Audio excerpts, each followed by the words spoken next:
Math in 3 with Mrs. Z. Let's talk about inequalities and how to determine which way to shade.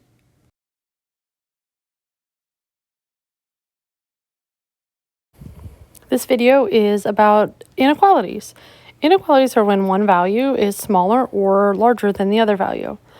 A big key to success is looking at where x, or the variable, is located. If x is on the smaller side of the inequality sign, that means that x is smaller.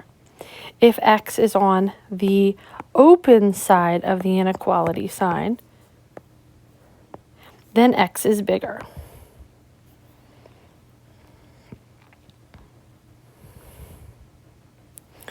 So if x is located here, this is saying x is smaller than whatever is over on this side. So we would say x is less than, and this means that we would shade to smaller numbers, and that means we shade to the left. If we have an inequality sign that looks like this, and x is on the open side of the inequality, then we say x is greater than. When x is greater, we shade to the right. When there is a bar underneath, that means that x can also be equal to the number. Not only is it bigger or smaller, but it could also be the same. So here, x is less than, or x can be equal. So we say less than or equal. X is on the smaller side, so we would shade to the left. And lastly, here x is on the bigger side, and we have that equal sign, so x is greater than, or x is equal to the value on the right-hand side. Since x is bigger, that means that we would shade to the right.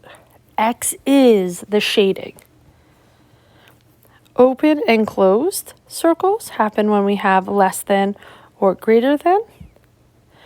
Closed circles happen when we have less than or equal to or greater than or equal to. You can use a test point. If the test point is true, then we shade. If the test point is false, we would try on the other side. So this asks you to draw a graph for the inequality. M is the shading. The variable is the shading. This is saying m is bigger than -5. So we're going to find -5 on our graph, and we're going to make a circle. Because it's equal to, it's going to be a filled in circle. The shading is bigger. Bigger numbers always go to the right, so we are going to shade on top of the number line to the right. Here in the second example, we have our variable n. It's on the pointy or the single side of the inequality. So this is saying that n is smaller. Again, n is the shade. So we're going to make our circle at 0. It is not equal to, so we'll leave that circle open. And since n is smaller than 0, that means that we should shade to the left. Smaller numbers are always to the left. So that's an introduction to inequalities and how you would graph them. This was Math in 3 with Mrs. Z. Please like and subscribe below. Thanks.